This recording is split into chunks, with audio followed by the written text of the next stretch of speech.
They didn't know he was listening. We were halfway through dinner when Tiffany's uncle set his fork down, leaned back in his chair, and said, "She's raising that child like it's a charity case." The laughter that followed didn't come from strangers. It came from my own family. Tiffany, my brother's wife, chuckled softly like it was a private joke she had to share.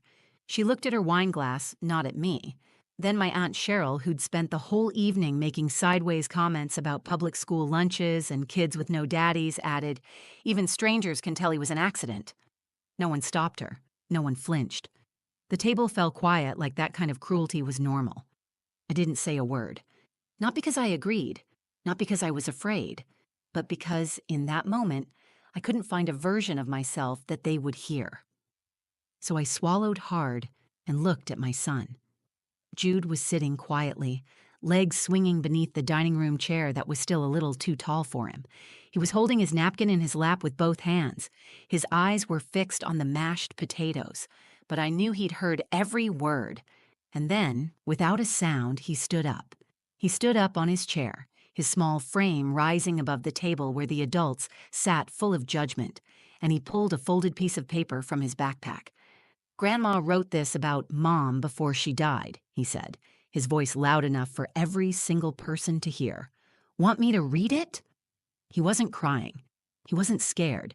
He was 6 years old and standing tall with my mother's letter in his hand like it was a sword. Every fork stopped moving. The air turned sharp. My heart stopped in my chest because I didn't even know he had that letter. I hadn't planned to go. When Marcus called and invited me to Sunday dinner, I hesitated.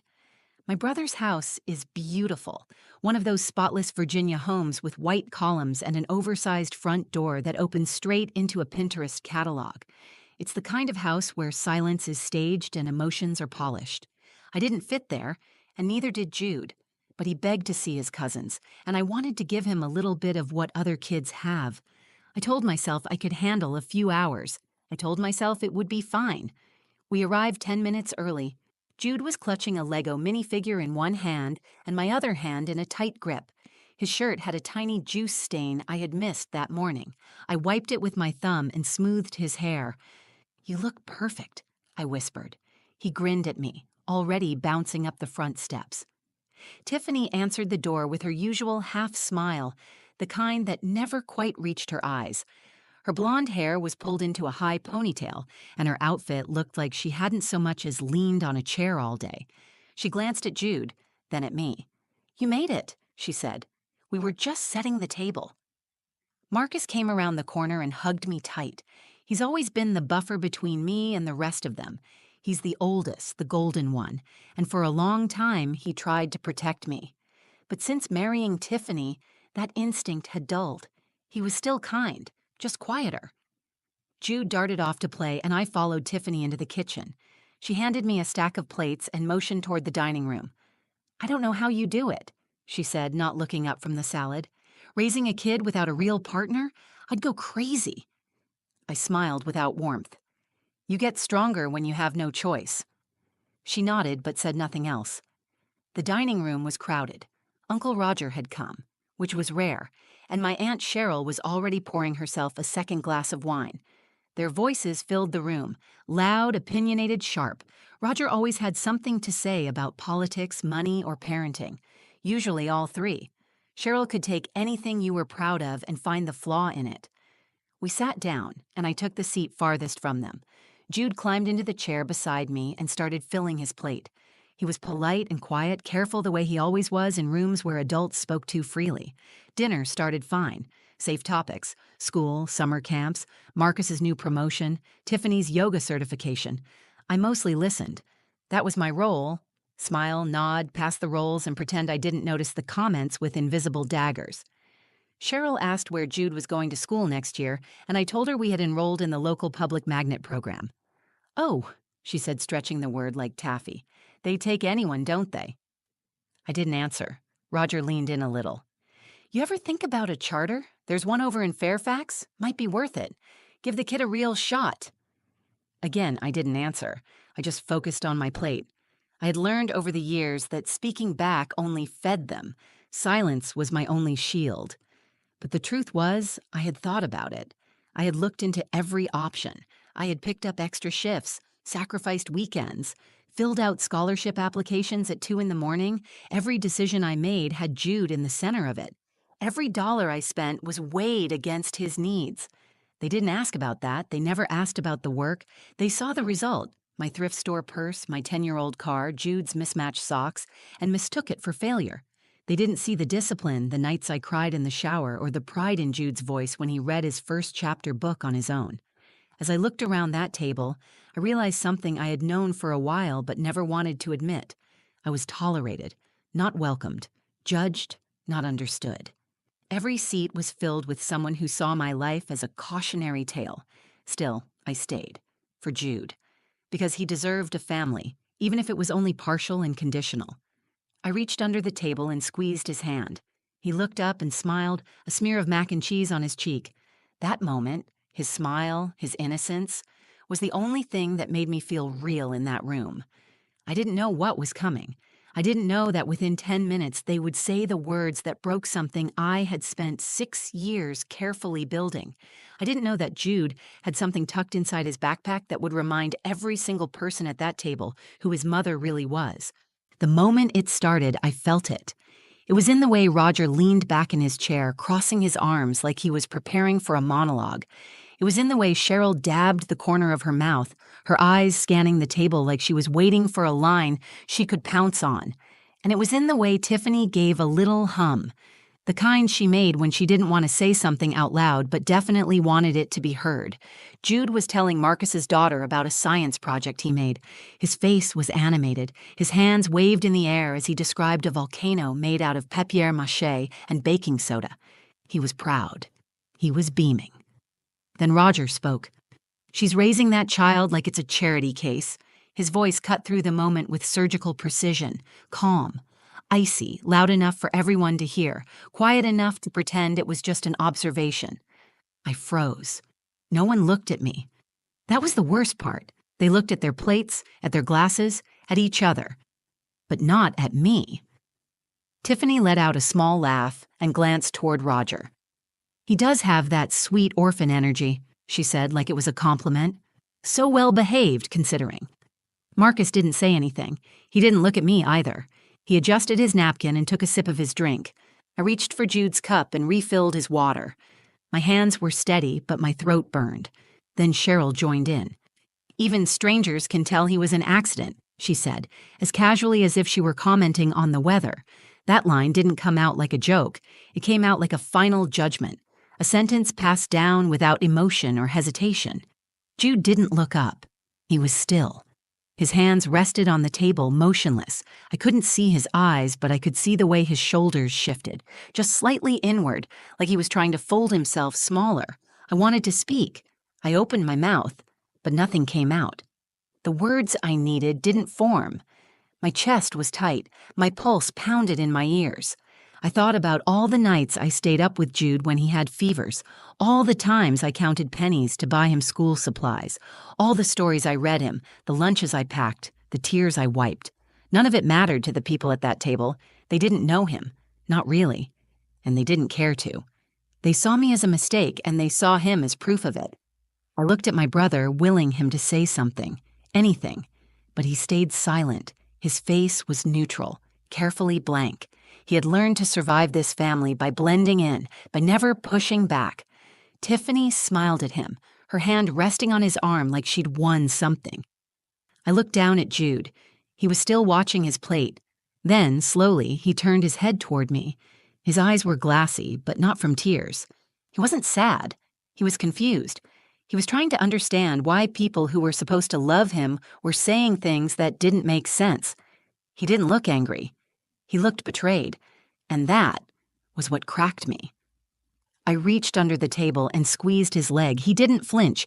He looked back at the table, and in that moment, I knew he was storing this away. Jude didn't forget things. He would carry this with him. I hated that. Aunt Cheryl reached for another roll as if nothing had happened, as if she hadn't just labeled a 6-year-old a mistake. Roger took another sip of his drink. Tiffany looked proud of the quiet she had helped create. And I just sat there, still, silent. Not because I had nothing to say, but because I knew if I started, I wouldn't stop. I would unload years of humiliation, years of being patronized, ignored, judged. I would ruin dinner, and Jude would see a side of me I had worked hard to keep tucked away. So I waited. I told myself I would speak to Jude about it later, gently in the car when the air was safer. I would explain that some people confuse cruelty with truth. I would remind him that his worth was not theirs to define. But then he moved. He didn't say a word. He just reached down to his backpack, zipped it open, and pulled out something folded in thirds. His hands were small, but sure. He climbed onto his chair like he did when he practiced lines for school plays, and he held up the letter. His voice was clear and strong. "Grandma wrote this about Mom before she died. Want me to read it?" And for the first time all night, every single person at that table looked up. The room went still. Jude stood on his chair, his small frame rising above the table, holding a folded piece of paper in both hands.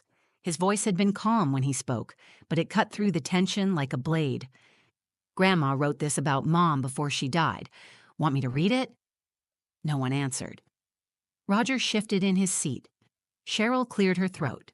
Tiffany glanced at Marcus, who looked suddenly uncomfortable, like the table had tilted beneath him.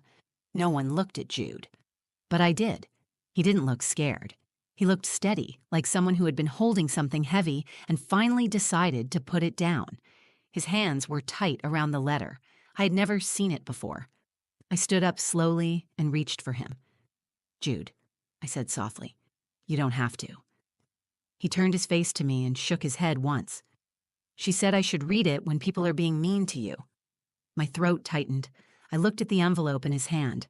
My name was written on the front in my mother's handwriting. The ink was faded, the folds worn. I couldn't believe he had kept it. I couldn't believe she had written it. Jude had met my mom. He was just 5 when she passed, but she had loved him with a kind of fierce, unshakable devotion. She once told me he made her feel like her life had started over. She said he was the best thing that had happened to our family, even if not everyone could see it. He opened the letter carefully, his small fingers smoothing it flat against the tablecloth. No one moved. "I'm going to read it," he said again, his voice firmer this time. I sat down beside him and placed my hand gently on his back. He didn't need encouragement. He wasn't doing this for applause. He was doing this because he believed in it. He looked at the letter and began to read. "Elise, if you're reading this, someone is making you feel small again. Someone is making you question what you've built. Don't let them." He glanced up briefly, scanning the table before continuing. "You've always carried more than anyone should. You've always protected others before yourself. And I know you don't hear this enough, but I am proud of you." My hands gripped the edge of the chair. The voice of my mother filled the room through the soft, determined voice of my son. Her words reached past the shame and pulled something buried back into the light. "You are not broken," he continued. "You are not lost. You are not a mistake." I looked up. Tiffany's face had gone pale. Roger sat back with his arms crossed, staring down at the table. Cheryl was blinking slowly, as if she didn't know where to look. Jude's voice remained steady. "You are the fiercest, gentlest mother I have ever known. You carry love like a shield. You give it without asking anything back. I don't worry about Jude, because he has you, and that means he has everything." Tears pricked the corners of my eyes, but I didn't cry. I held still. I let the words settle into the room like smoke filling every space they had tried to hollow out. Jude continued, "He is not your weakness. He is your legacy. He is what you've done right." He folded the letter back along its creases and looked at me. "That's what Grandma said." My voice caught in my throat. I wanted to speak, but I couldn't. I wrapped my arms around him and pulled him close, pressing my lips to his temple. He let me hold him for a moment before sitting back down in his chair. No one spoke. Marcus finally broke the silence. "I didn't know Mom wrote that," he said, his voice low. "I didn't know Jude had it." I looked at him. Neither did I. He nodded, staring at his plate. Tiffany pushed back from the table. Her face was unreadable. She stood, murmured something about needing to check the roast, and walked out of the room. Roger stood up next, muttering that he had an early morning. Cheryl followed without a word. Within minutes, it was just me, Jude, and Marcus sitting at a table that had felt like a courtroom only moments earlier. Jude was still. His head was tilted slightly, waiting to see what happened next. I smiled and squeezed his hand. "You did good," I whispered. He smiled back. Grandma said I should be brave. He was. He had done what none of the adults could. He had spoken with honesty, with love, without cruelty or pride. He had reminded them, and reminded me, who I was, and more importantly, who he was. Jude's letter changed everything, not because it silenced the room, that had already happened, but because it forced them to look at him, to really look, not as an awkward presence at the table, not as a child born from a story they disapproved of, but as a person, a small boy with a voice and a mind and a heart strong enough to carry my mother's words like a torch. Tiffany returned to the room a few minutes later, holding a tray of dessert she probably wished she could use as a distraction. Her smile was tight, the one she saved for PTA meetings and uncomfortable conversations. She placed the tray on the table, cleared her throat, and said, "Anyone want pie?" No one answered. Even the kids had gone quiet. Jude looked up at her. "Did you like what Grandma said?" he asked. She blinked. "What?" "In the letter. Did you like it?" She hesitated, then nodded. "It was sweet." "It wasn't supposed to be sweet," he said, looking at her without blinking. "It was supposed to remind people to be kind." Tiffany didn't respond. She looked down, then turned to Marcus. "Could you help me in the kitchen?" Marcus didn't move. Instead, he reached for the letter still sitting in the middle of the table. He unfolded it and read the lines again silently. Then he looked at me. "I wish I'd seen this sooner," he said. "I wish I had said something." I didn't need to hear it out loud, but I appreciated that he said it anyway. "You still can," I said quietly. He nodded, then looked at Jude. "Hey, buddy, that took a lot of guts." Jude nodded. "Grandma said bravery is doing something even when it's scary." Cheryl re-entered the room holding her purse, her face unreadable. She paused in the doorway, glanced at the pie, then back at me. "For what it's worth," she said, "your mother was always too soft on you. But she did love you. She talked about you all the time at bridge." "She wasn't soft," I replied. "She was strong in ways you never noticed. She just didn't need to humiliate people to feel it." Cheryl's eyes narrowed. "Well, maybe we'll do this again at Christmas." "Maybe," I said, and I meant no. Roger had already left. He hadn't said goodbye. That didn't surprise me. When the table finally cleared and the noise of the house softened, I helped Marcus clean up while the kids played outside. We didn't talk much, just exchanged a few words here and there. But something had shifted. I saw it in the way he kept glancing at the letter, in the way his hand lingered when he passed it back to me. "She was always proud of you," he said. "Even when things got hard, I knew that. I just didn't know what to say." "You didn't have to say anything," I told him. "You just had to stop letting them speak for you." He nodded. When we left, Jude said goodbye to his cousins like nothing had happened. His voice was cheerful, his steps were light. But as we walked down the front steps, he reached for my hand and held it tightly. "Was Grandma mad when she wrote that?" he asked. "No," I said. "She was proud of us." He thought about that. I felt like I did something big. "You did," I said. "You reminded people who I am." We got in the car and I started the engine. The air was cool. The sun was starting to set behind the trees lining the driveway. "Can I keep the letter?" he asked. "Yes," I said. "You've taken good care of it." He folded it gently and slid it back into the front pocket of his backpack. Then he sat back in his seat and stared out the window, watching the trees blur by.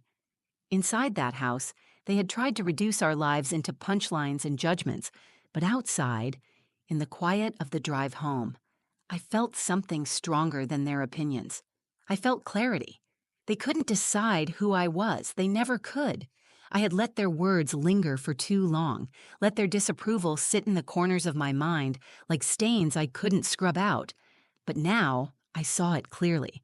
I wasn't a mistake. Jude wasn't a burden. We were not something to be whispered about after dessert.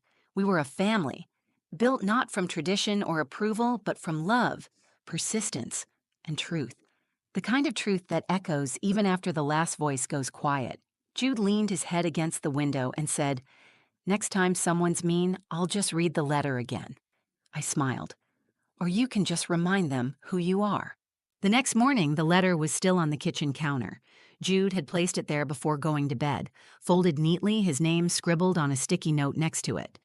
"Can we put this in a safe place?" he had asked, "so we don't lose it again?" I picked it up and read it one more time before sliding it into a plastic sleeve and tucking it into the back of a photo album. Not hidden, just protected. It didn't need to be displayed. It had already done what it came to do. The letter had started as something private, written by my mother to remind me of my worth when I might forget. But it ended up doing more than that. It exposed what silence had allowed to grow in our family: judgment, casual cruelty, and the kind of arrogance that disguises itself as tradition. And it reminded me that the truth has more power than performance. That dinner changed something in me. I used to believe staying quiet was the same as staying strong. I thought if I endured long enough, people would eventually see who I really was. But what I learned that night, watching my son stand up for me, was that sometimes silence doesn't protect peace. Sometimes it protects harm. Jude didn't wait for permission. He saw something wrong and he spoke. He didn't raise his voice. He didn't insult anyone. He just told the truth. And the truth made them uncomfortable because it didn't leave room for the stories they had written about us. Tiffany didn't call the next day. Neither did Cheryl. I didn't expect them to. But Marcus did. He apologized again. Then he asked if Jude would like to come over next weekend to play. I said yes because Jude still deserved the cousins, even if I no longer needed the table. At work that week, I caught myself standing taller. I walked into parent-teacher conferences without shame. I stopped making excuses when people asked about our life. I stopped qualifying my joy, softening my love, or explaining my choices. When Jude's teacher told me he was thriving, I smiled without hesitation. When a parent asked where his father was, I said, "He's not in our lives. But we're more than okay." Because we are. I'm not perfect. I'm still tired. I still worry about bills, about the future, about whether I'm doing enough. But I no longer carry the weight of their opinions. That weight belonged to them. Jude started keeping the letter in a small wooden box on his dresser. Next to it, he placed a picture of my mom holding him as a baby. He says it's his truth box. He told me he might write his own letter someday in case I forget again. I told him I won't forget. But if he writes it, I'll treasure it anyway. That night at the dinner table was never about just one comment. It was about years of being underestimated, years of being dismissed, and the quiet, steady way those things pile up until you start to wonder if they're right, but they weren't right. Not about me, not about Jude. They were wrong, and now they know it. People love to tell stories about others when they think no one is listening. They assume their words will land quietly, without consequence. But my son was listening, and because of that, they had to hear the truth out loud. When I first became a mother, I was terrified. I didn't know if I was strong enough to raise a child on my own. I didn't know how to build a home with no blueprint, no partner, no guide. But I found a way. Not perfect, not polished, but real. And now every time I look at Jude, I know I didn't raise a child in weakness. I raised a child in strength, a child who stands when others sit, who speaks when others stay quiet, who tells the truth not to hurt but to heal. He's not an accident. He's not a charity case. He's not a mistake. He is mine. And I will never again let anyone reduce what we've built to something that fits inside their version of acceptable. Because this is our life, and it's exactly what it was meant to be. Thank you for listening to my story. If this reminded you of anything you've lived through, if you've ever felt judged, dismissed, or underestimated for doing your best, I hope you know you're not alone. Sometimes, the people who say the cruelest things are the ones who understand you the least, but your truth still matters. Your story still matters. If this resonated with you, take a second to like the video. Share it with someone who needs a reminder that their worth isn't up for debate. I'd love to hear your thoughts in the comments, your stories, your moments of quiet bravery, or just what this made you feel. And if you want more real stories like this one, hit that subscribe button. We've got more coming. Stories about strength, about family, about the small moments that change everything. Thanks for being here. I'll see you in the next one.